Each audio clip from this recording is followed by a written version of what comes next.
الحمد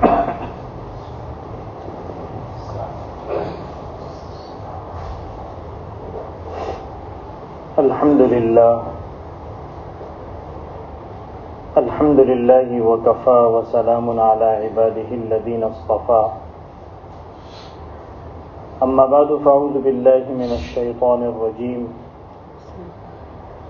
بسم اللہ الرحمن الرحیم ان الدین عند اللہ الاسلام صدق اللہ العظیم۔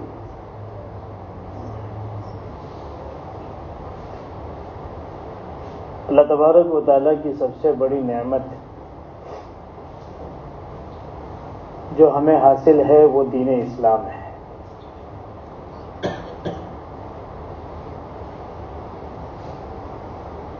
جو لوگ اس سے محروم ہیں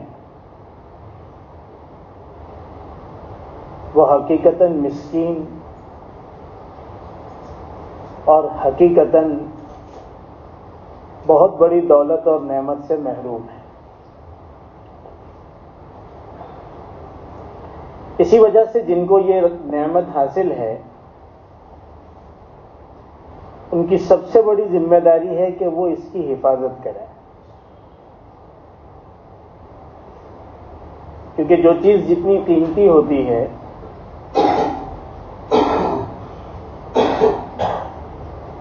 اس کو لوٹنے والے،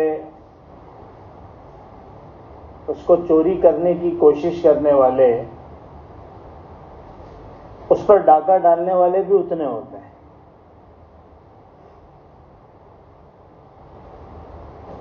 اسی وجہ سے عام طور پر قیمتی چیزوں کی حفاظت کی جاتی ہے۔ ہر زمانے میں الگ الگ انداز میں ہے۔ کسی زمانے میں گڑھا کھودا جاتا تھا اور سونوں اور چاندیوں کے سکوں سے بھرے ہوئے مٹکے اس میں گاڑ دیے جاتے تھے، وہ حفاظت کا طریقہ تھا۔ دور بدلا، بینکوں کا نظام شروع ہوا تو اب لاکرز ہیں اور بھی بہت سارے طریقے لوگ اپناتے ہیں، اس لیے کہ وہ قیمتی چیزیں ہیں، ان کے چوری ہونے کا اندیشہ ہے۔ اللہ تعالیٰ نے ایمان سے بڑھ کر اور اسلام سے بڑھ کر کوئی دولت رکھی ہی نہیں، اور اسی لیے اس کو سمجھانے کے لیے، اس کی اہمیت بتانے کے لیے ایک بہت بڑا نظام نبیوں کا، رسولوں کا، کتابوں کا ہر زمانے میں جاری رہا۔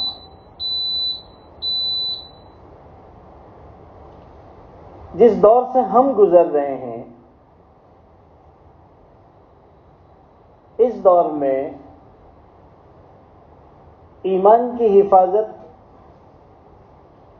شاید پہلے تمام دوروں سے زیادہ اہمیت اختیار کر گئی ہے اور کٹھن بھی ہو گئی۔ دونوں چیزیں،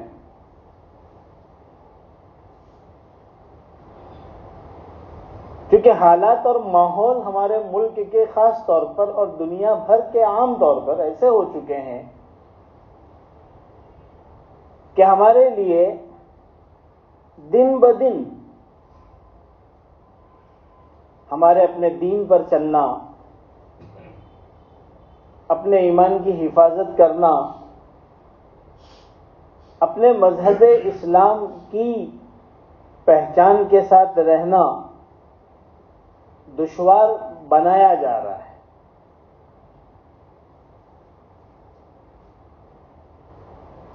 لہذا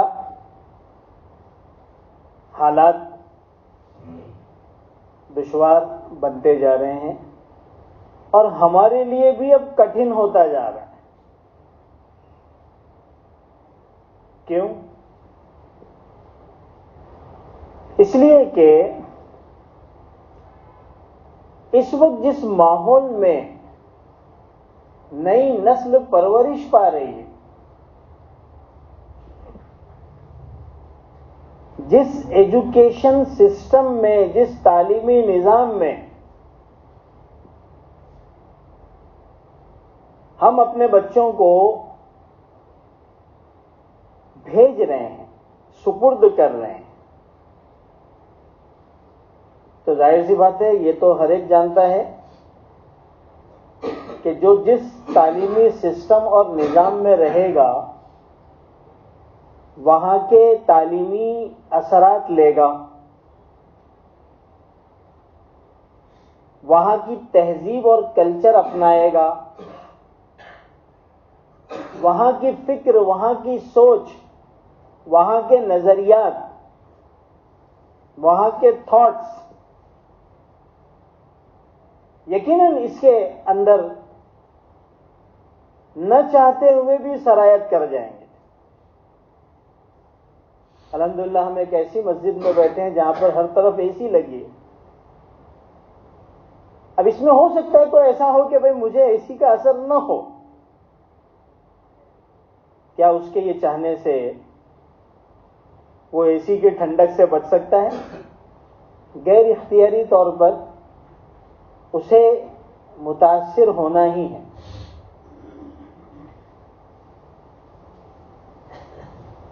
تو جس تعلیمی نظام میں، جس اسکول میں، جس انسٹیٹیوٹ میں، جس یونیورسٹی میں ہم نے اپنے بچوں کو سپرد کیا ہے، آپ سوچیں گے کہ بچوں کا تذکرہ کیوں ہو رہا ہے؟ ہمارا بھی تو ہونا چاہیے۔ یقیناً ہم بھی متاثر ہیں، لیکن دوسرے انداز میں، اس لیے کہ ہم جس عمر کو اس وقت پہنچے ہوئے ہیں اس وقت کا دور الگ تھا۔ ہمارے بزرگ بتائیں گے کہ اس وقت کا دور کیا تھا، اور ہم جیسے ادھیڑ عمر بتائیں گے کہ ہمارے بچپنے کے وقت میں اسکولوں کا ماحول کیا تھا۔ اور آج آپ اپنی آنکھوں سے اپنے بچوں کے دور کو، اسکول کو، سسٹم کو، نظام کو، ان کے پریئر کو سنتے ہیں اور جانتے ہیں کہ میرا بچہ کیا جا کے پڑھ رہا ہے۔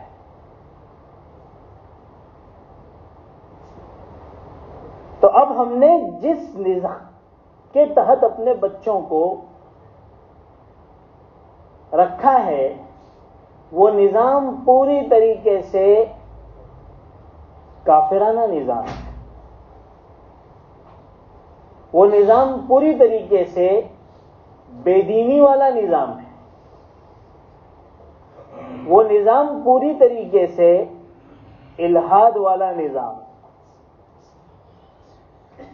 کاش کہ مسلمان اس کو سمجھیں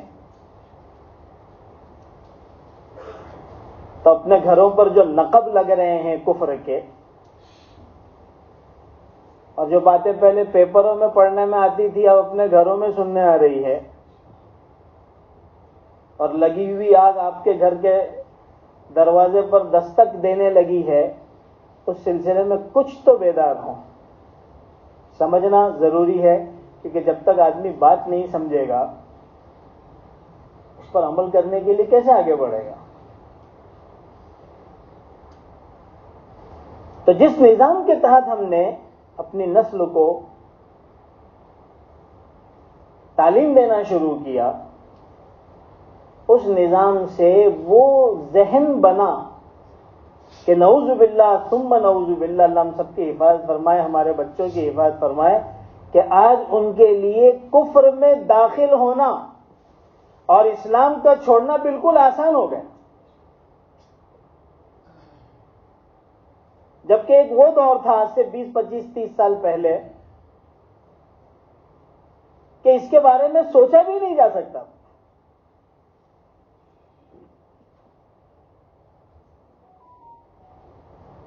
لیکن مشنری اسکولوں نے ایسی محنتیں کی اور ہماری طرف سے ایسی بے توجہی رہی کہ جس کی وجہ سے اب کھلے عام بچے بچیاں اپنا مذہب چھوڑ رہی ہیں، خاص طور پر لڑکیاں۔ ایک محقق رپورٹ، یعنی وہ رپورٹ جو ثابت شدہ ہے آن پیپر، 8 لاکھ لڑکیاں ہندوستان میں ان چند سالوں میں اسلام چھوڑ کر کفر کے مذہب میں داخل ہوئی ہیں۔ ابھی کل ہی میں ایک بہت بڑے عالم ہیں، بہت بڑے ماشاءاللہ، ان کی چھوٹی سی کلپ آئی تھی، شاید آپ لوگ کے گروپ میں بھی آئی ہوگی۔ وہ یو پی کے، مغربی یو پی کے ایک علاقے سے تعلق رکھتے ہیں، بتا رہے ہیں ماشاءاللہ وہاں پر کافی مدارس کا اور دعوت و تبلیغ کا اور دوسرے دینی فضا کا بڑا اچھا ماحول ہے بزرگوں کا۔ وہ بتا رہے تھے کہ ہمارے اطراف میں ایک چھوٹا سا گاؤں ہے،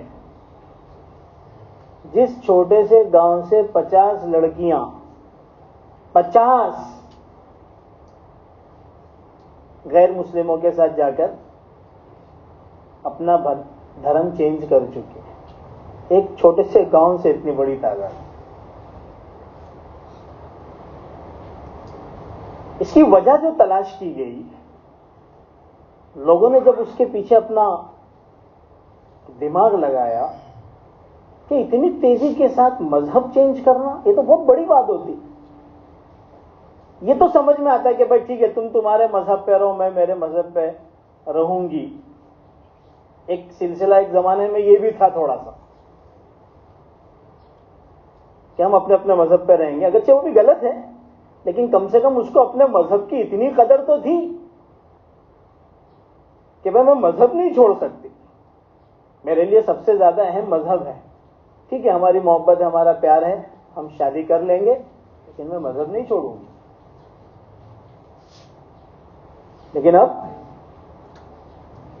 کھلے عام، بلکہ کئی ایسے کیسز آئے کہ والدین کو جب پتا چلا اور جب پولیس اسٹیشن پہ پہنچے تو لڑکی خود سامنے سے کھڑی ہو گئی کہ میں نے اپنے اختیار سے یہ مذہب چھوڑا ہے اور میں نے یہ مذہب قبول کیا ہے۔ ماں باپ پانی پانی ہو گئے، کتنے تو ایسے جن کو اٹیک آ کے ختم ہو گئے۔ لیکن یہ ماحول بنا کیسے، یہ بہت اہمیت رکھتا ہے۔ اس میں ہماری بہت بڑی غفلت ہے، 2 طرح کی غفلت ہے۔ سب سے پہلی غفلت تو ہماری یہ ہے کہ ہم نے اپنے تعلیمی ادارے قائم کرنے کے بارے میں سوچا ہی، ہم تو جلسے جلوس میں، مشاعروں میں اور قوالیوں میں لگے رہے۔ ہم تو درگاہوں کے اوپر کروڑوں روپے کی چادریں چڑھانے میں لگے رہے، اور ہم ایسے فضولیات کے اندر، ہم سب بشمول علماء، میں اپنے آپ کو اور اپنی جماعت کو الگ نہیں کرتا، بلکہ ہم بڑے ذمہ دار، ہم نے اپنی قوم کے لیے عصری اور دنیاوی تعلیم کے جو ادارے دینی نکات پر اور دینی سطح پر قائم کرنا شاید ہم نے کیا ہی نہیں، اور وہ جو تھوڑے بہت ہیں، کھانے میں جو نمک کے برابر بھی نہیں ہے، ظاہر سی بات ہے وہ ہماری ضرورتوں کو پورا نہیں کر سکتے، اور اس میں سے بہت سے ایسے کہ ان کا اتنا معیار گرا ہوا ہے کہ لوگ اس میں ڈالنا پسند نہیں کرتے۔ تو ظاہر سی بات ہے کہ اس کا آلٹرنیٹو کیا ہے، اس کا متبادل کیا ہے؟ تو پھر ہمارے سامنے یہ ساری اسکولیں ہیں۔ میں نے اسکولوں کی تحقیق کی کہ بچہ صبح کیا پڑھتا ہے، تو بعضوں نے تو مجھے باقاعدہ جو ان کو سنسکرت کے اندر جو اس قسم کی اسکولیں ہیں پریئر کرایا جاتا ہے، اور بعضوں نے جو ہے وہ انگلش کے اندر جو کانوینٹ وغیرہ میں جاتے ہیں، آپ یقین کیجئے آپ تو جن گن من اور وندے ماترم پہ جھگڑا کر رہے ہیں، لیکن جس پر جھگڑا ہونا چاہیے، جس پر سوچنا چاہیے، اس کے اوپر کوئی بات ہی نہیں ہے، جو بچہ روزانہ پڑھ رہا ہے۔ ارے بھائی جن گن من آپ کب پڑھتے ہیں؟ یا تو 15 اگست کو پڑھتے ہیں, 26 جنوری کو پڑھتے ہیں. اور ویسے علماء نے اس کی تحقیق کر کے الفاظ کی, خاص طور پہ جن گن کی, کہ اس میں ایسی کوئی شرکیہ اور کفریہ بات نہیں, اس کے اندر گنجائش ہے. ہاں, وندے ماترم ایسی چیز ہے جو ہمارے جو بنیادی عقیدہ ہے توحید کا, اس کے خلاف اس میں ایسے الفاظ ہیں, تو اس کا مقابلہ کیا جاتا ہے. ہم اپنے اعتبار سے اس کے دلائل پیش کرتے ہیں, ہم کہتے ہیں کہ ہمیں اس کا پابند نہ بنایا جائے. ہر آدمی ہندوستان کے قانون کے حساب سے زندگی جینے کا حق رکھتا ہے, اسے اپنے مذہب پر چلنے کا پورا حق ہے, ہمیں اس کا پابند نہ بنائے. لیکن یہی سارے لوگوں کے بچے اسکول کے اندر جو چیزیں روزانہ صبح ایک خاص انداز میں پڑھتے ہیں اور جس میں صاف کفر ہے, آپ یقین کیجئے, آپ آ کے مجھ سے ملیے, میں آپ کو بتاتا ہوں, جس میں صاف شرک ہے, اس پر سوچنے کے لیے کوئی نہیں. کیا ایمان اور کیا اسلام ہمارے بچوں کا اتنا ہمارے نزدیک ہلکا ہو گیا؟ ساری دنیا کو دین کی دعوت اور دین کا پیغام پہنچایا جا رہا ہے, اور گھر کا حال یہ بہت کٹھن معاملہ ہے. میں نے جو کہا نا کہ ہمارے لیے بھی مسئلہ کٹھن ہے. دنیا کے حالات ہمارے لیے, ملک کے حالات ہمارے لیے مشکل بن رہے ہیں, اور خود ہم نے اپنے لیے بہت کچھ کٹھن بنا لیا ہے. حالانکہ ہمارے لیے سب سے زیادہ اہم اپنے ایمان, اپنے بچوں کے ایمان کی حفاظت ہے. حضرت مولانا علی میاں صاحب رحمۃ اللہ علیہ جو ماضی قریب میں سب سے زیادہ ہندوستان کے خاص طور پر حالات پر نگاہ رکھنے والے تھے, جنہوں نے بہت پہلے ہی کہہ دیا تھا کہ دیکھو یہ حالات آنے والے ہیں, انہوں نے ایک بات کہی تھی, مجھے یقین ہے کہ 99% لوگوں کو ہضم نہیں ہوگی, لیکن مجھ جیسے دقیانوس قسم کے لوگ اس کو یقین کرتے ہیں کہ نہیں, یہ بالکل صحیح ہے. ان کی اس پورے پوسٹ اور ان کے پورے اس بات کا خلاصہ یہ تھا کہ اگر ہمارا بچہ جاہل رہ جائے, یہ لفظ ہے, الٹریٹ رہ جائے, ان پڑھ رہ جائے, اس کو گوارا کر لینا, لیکن بچے کے ایمان کے ساتھ کھلواڑ ہو, اس کو گوارا مت کرنا.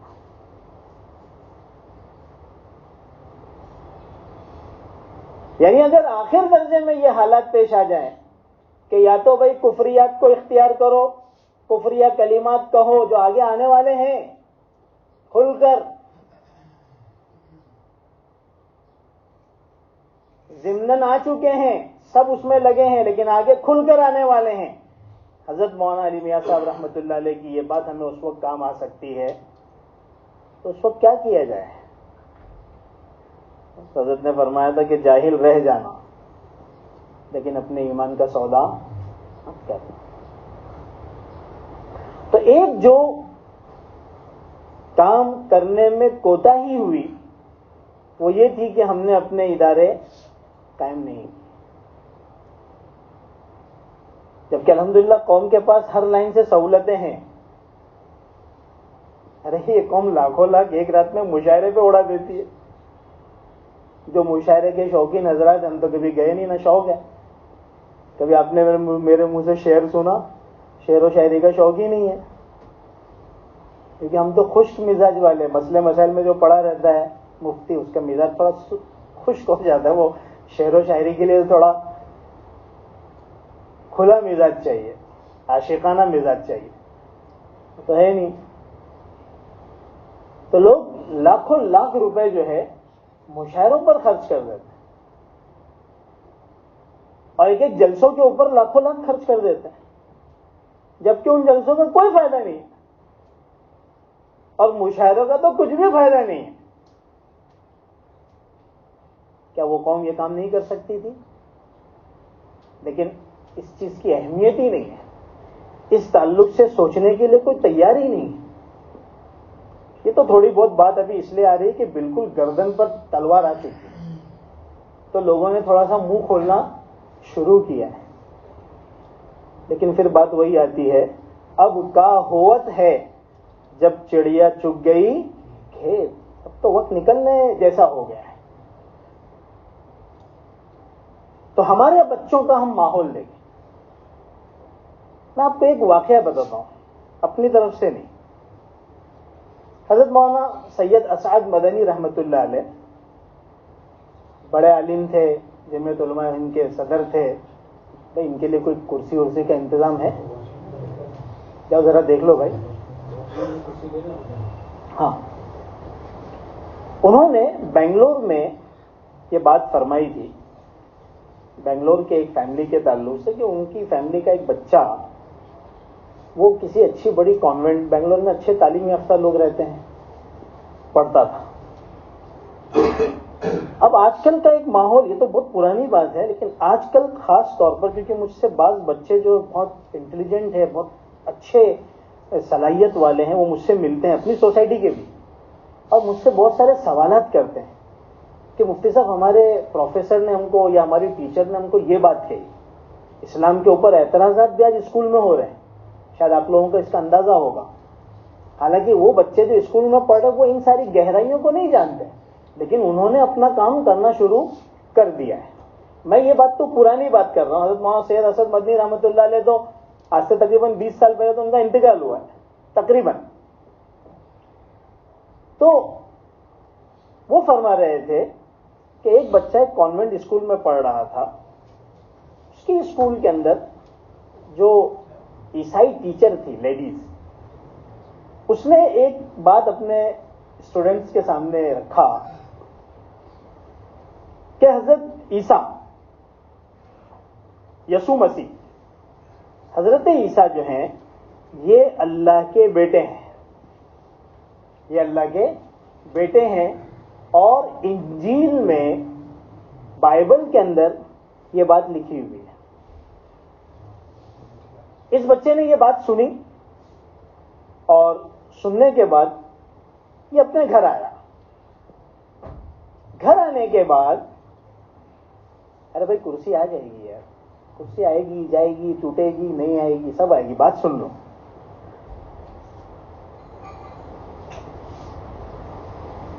وہ بچہ اپنے گھر آیا اور گھر آنے کے بعد اس نے اپنے ماں باپ کے سامنے یہ بات رکھا کہ آج اسکول کے اندر ہماری ٹیچر نے یہ بات رکھا ہے کہ حضرت عیسیٰ یہ اللہ تبارک و تعالیٰ کے بیٹے ہیں، اور ہماری ٹیچر نے دلیل میں انجیل پیش کی کہ بائبل کے اندر یہ چیز ہے. تو کیا واقعی حضرت عیسیٰ اللہ کے بندے ہیں، اللہ کے بیٹے ہیں؟ تو ان کے گھر والوں نے کہا کہ نہیں، ایسا نہیں ہے، اللہ کا تو کوئی بیٹا نہیں ہے. گھر والوں نے اپنے اعتبار سے اس بچے کو سمجھایا،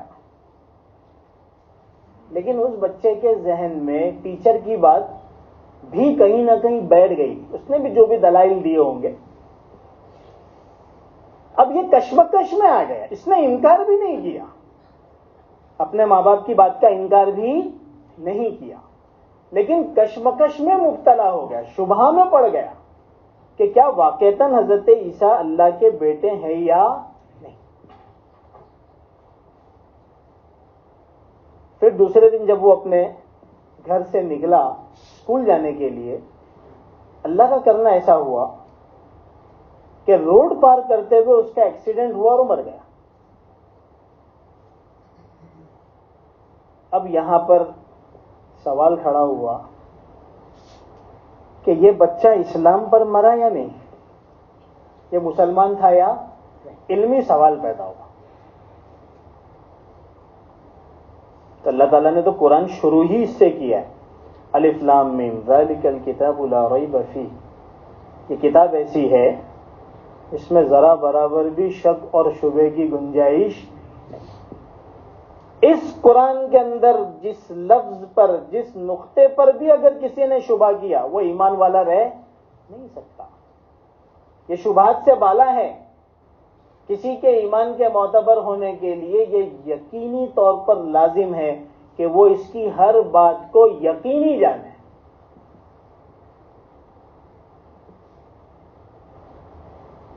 اور قرآن نے یہ لفظ اور یہ تفصیل حضرت عیسیٰ کے تعلق سے بیان کر دی ہے کہ حضرت عیسیٰ اللہ کے بندے ہیں. قال انی عبد اللہ. حضرت عیسیٰ نے خود فرمایا تھا کہ میں تو اللہ کا بندہ ہوں. آتانی الکتاب وجعلنی نبیا.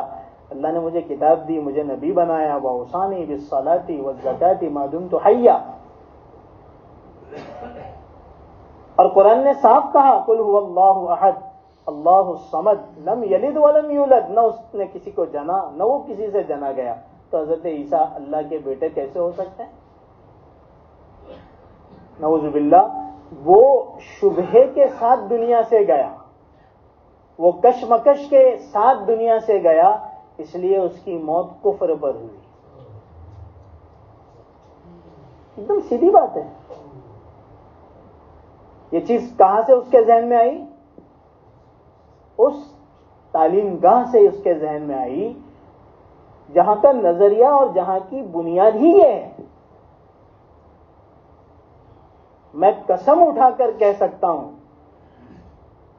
کہ اکثر و بیشتر ان اداروں اور ان اسکولوں میں پڑھنے والوں کے ذہنوں میں کہیں نہ کہیں کسی نہ کسی مسئلے میں اسلام کے کسی نہ کسی قانون اور اصول اور مسئلے کے اندر ان کے دماغ میں شک اور شبہ ہے. آج اگر کوئی لڑکی اپنا مذہب چھوڑ کر جاتی ہے تو وہ یہی کہتے کیا فرق پڑتا ہے, چاہے مسلمان ہو چاہے مسلمان نہ ہو, سب برابر تو ہے, دھرم میں کیا رکھا ہے, سب دھرم ایک جیسے ہوتے ہیں, اللہ اور ایشور ایک ہے, بات ختم. یہ ذہنیت کہاں سے پیدا ہوئی؟ یہ ذہنیت ایسی ہی تعلیم گاہوں سے پیدا ہوئی. اس لیے یہ ضرورت تو اپنی جگہ پر برقرار ہے کہ بھئی ہم اپنی تعلیم گاہوں کو, اپنی اسکولوں کو قائم کرنے کے لیے سوچیں. اور اگر فی الحال ہم سے یہ چیز نہیں ہو رہی تو پھر اپنے بچوں کے ایمان کے تعلق سے کتنا الرٹ ہونے کی ضرورت ہے اس کے بارے میں سوچیں. مسئلہ اب نماز کا نہیں رہا, نمازیں تو ختم ہو ہی چکی ہیں. اب تو مسئلہ آخری درجے کا آ گیا ہے کہ بھئی ایمان کا کیا ہوگا. آپ اپنے گھر میں اپنے بچوں کے ساتھ بیٹھ کر اس چیز کے اوپر مذاکرہ کر لیجئے, آپ کے سامنے کھل کر آئے گا. جیسے بارش کے موسم میں کیسے مینڈک نکلنا شروع ہوتے ہیں اور گینڈول آپ کو ہر جگہ نظر آتے ہیں, اسی طریقے سے ذہنوں کے مینڈک اور گینڈول آپ کے سامنے کھل کر آنے لگے. یہ بات میں اتنے وثوق اور یقین کے ساتھ اس لیے کہہ رہا ہوں کیونکہ ہم جس جگہ پر بیٹھے وہاں پر اس قسم کی بہت ساری چیزیں آتے رہتی ہیں براہ راست. ایسا نہیں کہ اس کا سنا اس کا سنا اس کی, نہیں, ڈائریکٹ ہمارے سے اس طرح کی باتیں ہو رہی ہیں. تو اندازہ ہوتا ہے کہ کس طرح سے ذہن سازیاں ہو رہی ہیں, کس طرح سے ہمارے لوگوں کا ذہن بن رہا ہے. تو اس کے لیے ضروری ہے کہ ہم اپنے لیے اپنے بچوں کے لیے بہت فکر مند ہوں, کیونکہ ایمان سے بڑھ کر کوئی دولت ہے ہی نہیں جس کے لیے انسان ایمان کا سودا قبول کر لے. اللہ ہم سب کی حفاظت فرمائے. وآخر دعوانا الحمدللہ.